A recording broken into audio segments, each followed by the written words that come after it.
Grigory Sverdlin has seen this story before.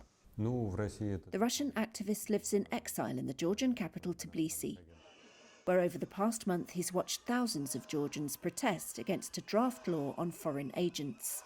Critics dub the bill the Russian law and say it copies legislation Russia wields to target critics of President Vladimir Putin. Sverdlin himself was branded a foreign agent by the Russian government last September. He runs a non-profit from Georgia advising Russian men on how to avoid the draft, after Putin ordered a partial mobilization of 300,000 reservists to fight in Ukraine. My fellow agents who remain in Russia face very big difficulties because these people face administrative proceedings and criminal cases.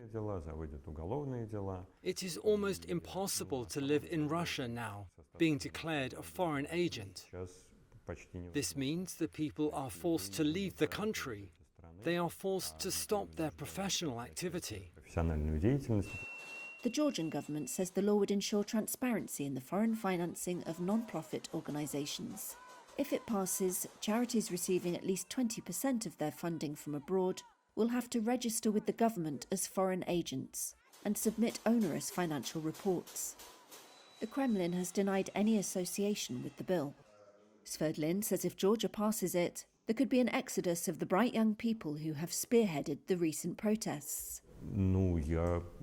I do hope and wish the people of Georgia protect their independence and their dignity, because it is absolutely obvious that this act will be used to further strengthen authoritarian rule by closing down media outlets and NGOs, forcing young and not so young activists who do not agree with the actions of the authorities to leave the country. This is totally unacceptable.